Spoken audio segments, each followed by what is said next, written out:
This is RIFF Radio, a presentation of RIFF Magazine online at riffmagazine.com, your source for music news, reviews, and interviews from the Bay Area and beyond. And on this episode, we took a field trip out to Shoreline for the 25th and final Vans Warped Tour, where we caught up with Ariana and the Rose. Calling out to all the hopeless lovers. Alone in streets we used to walk together. Sitting dimly lit bars, ordering another. And every song you hear is playing for you.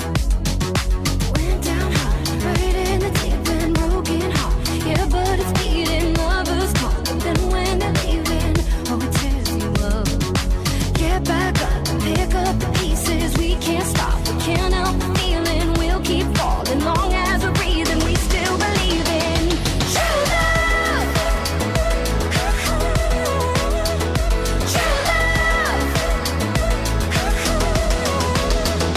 True love. Cut you deep and hurt you bad, but it's all we ever had. True love.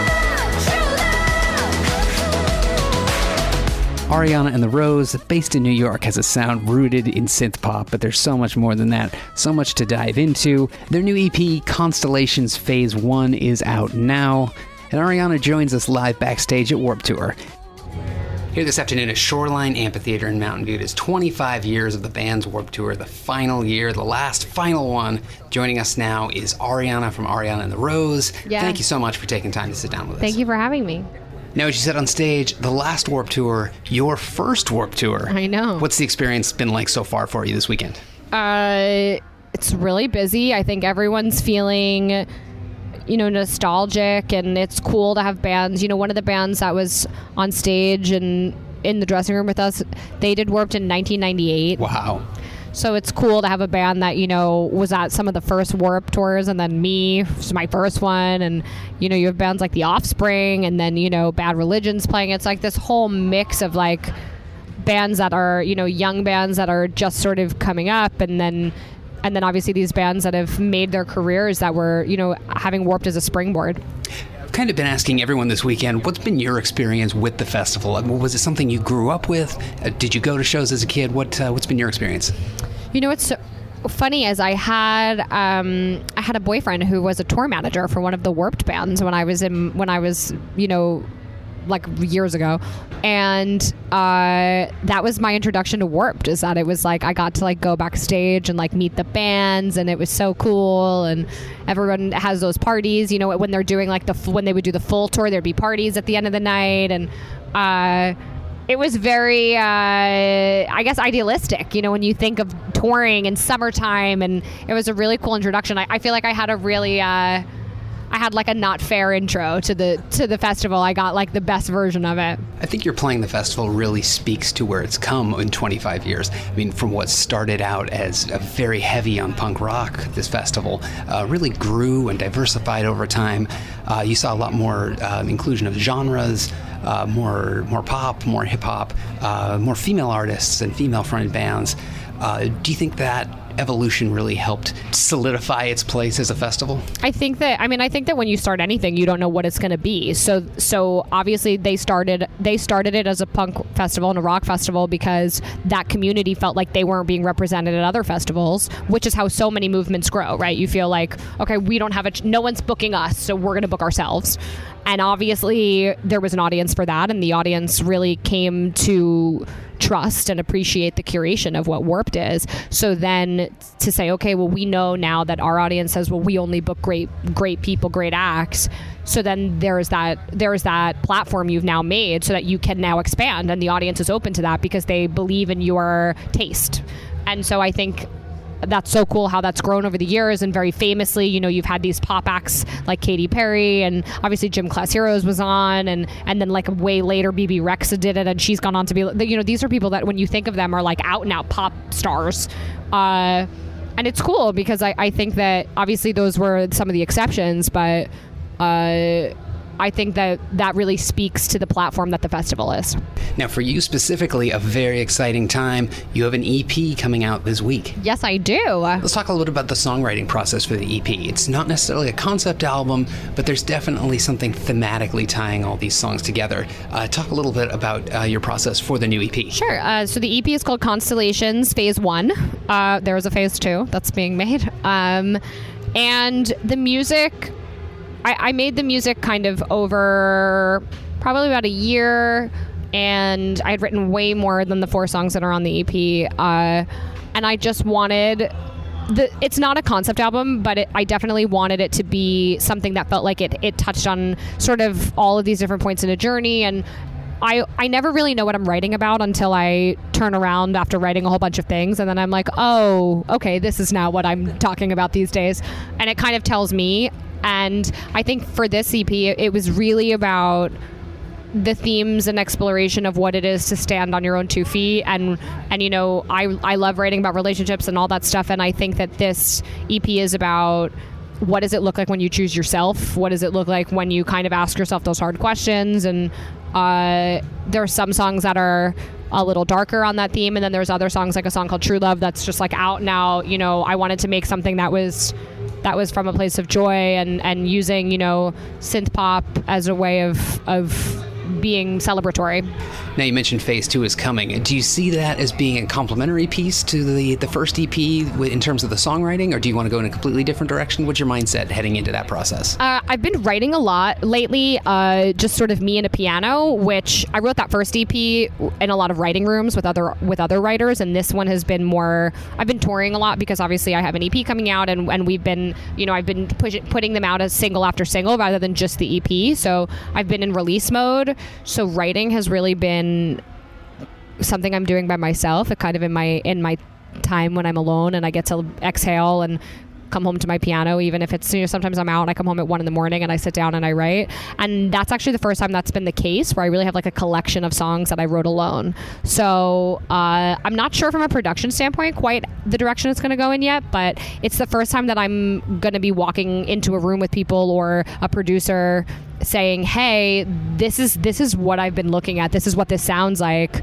I think I want to push the instrumentation and go a little more experimental and see kind of what my boundaries are and how to play with that stuff. Now, I just discovered the stripped down version of NSYNC's Bye Bye Bye. Yes. It's a very cool kind of stripped down, kind of haunting, dramatic take on the song. It's really great. Thank you. Did you know going in that that's where you wanted to take it, or was there some experimenting once you got in the studio as to what you were going to do? I heard it in my head before we did it. I was like, I know how to do this. The lyrics are so sad. Like, the lyrics are just so sad. And obviously when you think of it, I think of like Justin Timberlake with his like most curly hair. And all I can think about was when like making the video was happening on MTV at the time, and they still did that. And I remember him like with the dogs, and I just can see the whole thing. And obviously the dance moves and the hand movements and I don't know. I was listening to the song and I just knew. Sometimes you just do that. You can just hear it in your head, and I knew just how to do it. And I felt like putting a female voice on it really like lets you really strip it back. If it was a male voice, I think it's harder because you were used to hearing the original. But it's just a really heartbreaking song. But again, very much in line with this idea of I'm going to stand up for myself. I'm going to leave. It's empowering. So I thought it was kind of cool to flip that on its head and put a female voice on it and give it some heart that it already has, but take it off the dance floor. Well, it's a very cool spin on it. Thank you. I'm doing this tonight. You're probably gonna start a fight. I know this can't be right. Hey, baby, come on. I loved you endlessly when you weren't there for me. So now it's time to leave and make it alone. I know that I can't take no more. It ain't no lie.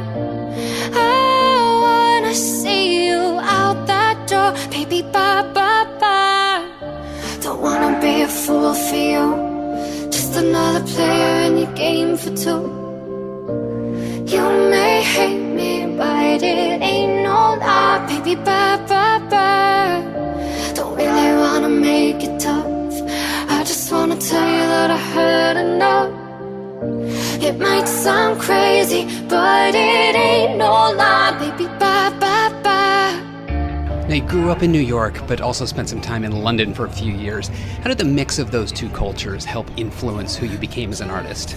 That's such a good question. It influenced my music tremendously. When I was living in, I live in New York now again, but I'm from New York, and I think more than anything, people always say, what influences your music? What do you take inspiration from? And for me, cities are a huge influence on my music, and I think they're just an influence on me, as they would be with anyone when you move. But I feel like I'm particularly sensitive to the energy of a city and the pace of it and what that does, and I love taking in culture when I'm in places. I going to a show, or even just like going to the places that people are hanging out, and people watching and sitting there. And I think it like seeps in a little bit more than maybe other people would care about. I don't know why. I just love it. And when I moved to London, it was, I had been living in New York and making music that sort of had this 80s tinge to it, but I wasn't quite, I felt like I couldn't quite find the right thing that felt like me. It was either, it felt a little too singer-songwriter, it felt a little too pop. I couldn't find anything that sat in the middle. Someone had suggested that I go to London. They said, hey, listen, I think that people are making music there that you make.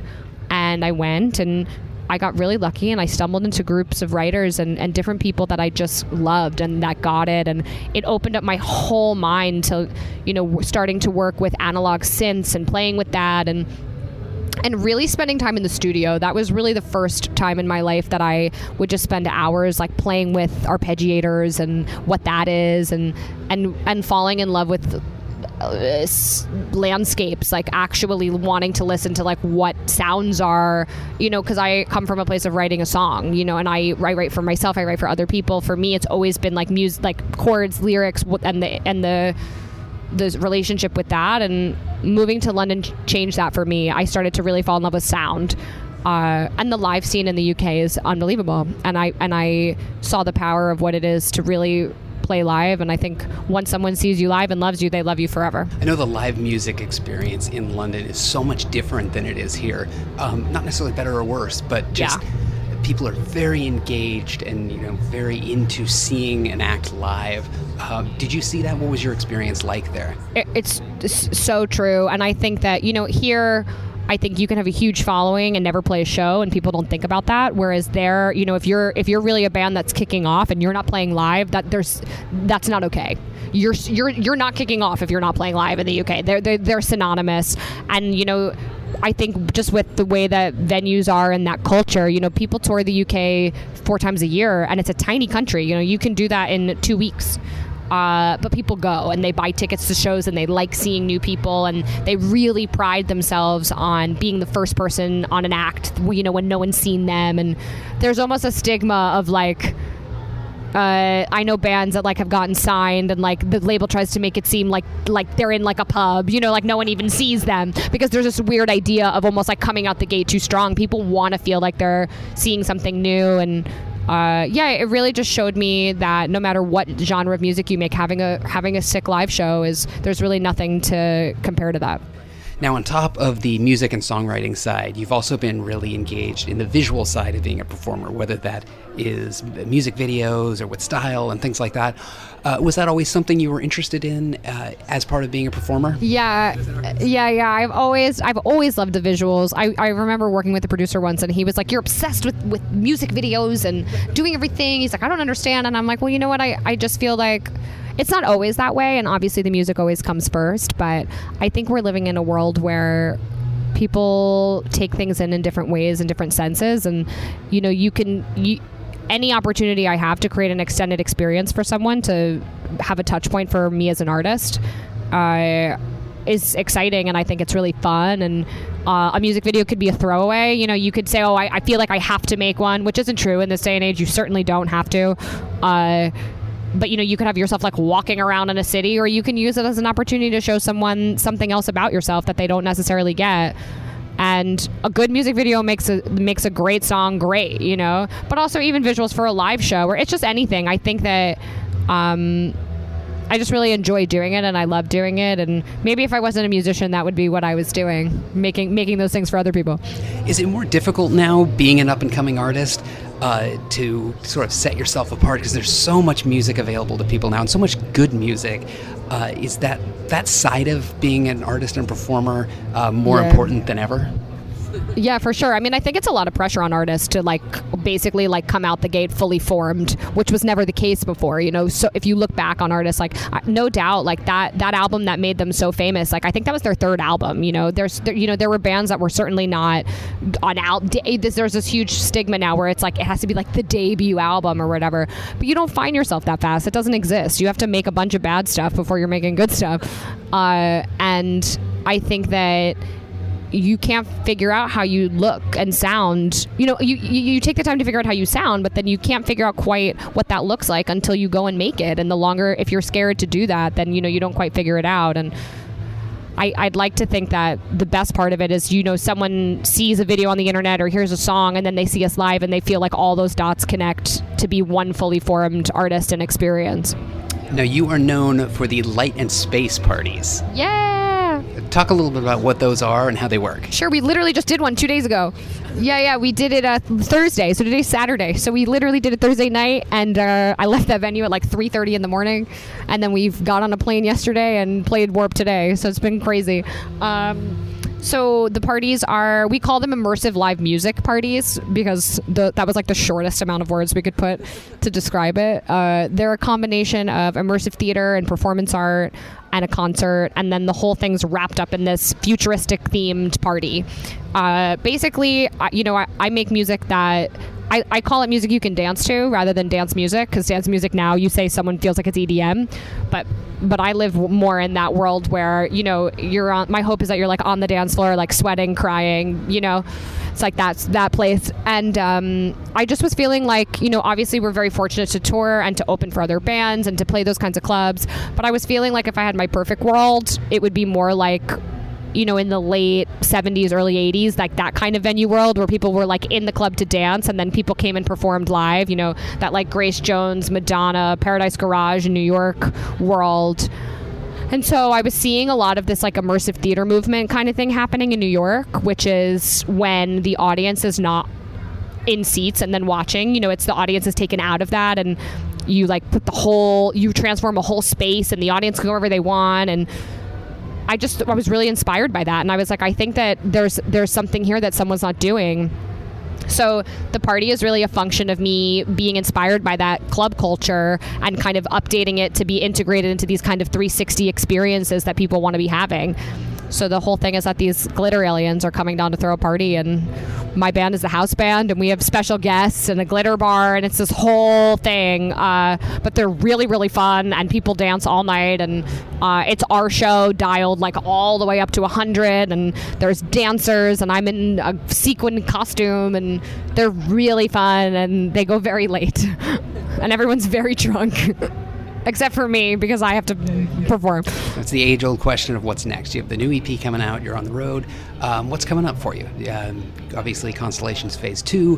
What else are you going to be doing? I'm going to take a nap. I'm going to take a little nap, and then it's really been an amazing year. We started, actually, it's kind of crazy. We started the EP campaign in April. I've been putting out a single a month since then, and the EP finishes that, and did a support tour in March, and we've been playing shows constantly since, and festivals this summer, which has been really amazing, and just did a Light in Space. So we play Portland and Seattle and LA. We finish with an EP release show in LA, and then I'm going to be writing the second EP, finishing that, and we have a few more festivals in September and October, and I'm looking to put out that second EP really the beginning of next year. Ariana from Ariana and the Rose, good luck with the new EP, good luck on the road, and we'll see what comes next. Thank you very much. This has been RIFF Radio with Ariana and the Rose. Their new EP, Constellations Phase 1, is out now. If you're looking for more coverage from the Warped Tour, check out riffonline.com. Some great photos and write-ups from this year's event. Find past episodes of RIFF Radio online at riffmagazine.com as well. Until next time, I am Mike DeWald. It's just a film on a Sunday night. Walk through the park with your hand in mine. Spent a couple months sleeping side by side. And it all ended with a kiss goodbye. Every promise that you never kept. We won't say Paris the way we said. You made me think that it was in my head, but I swear you were never my boyfriend. You were never my boyfriend. You were never my boyfriend. You can't say that you never had. Don't pretend you were never my boyfriend. I've stuck it out through some stormy weather, but you can't seem to get your shit together.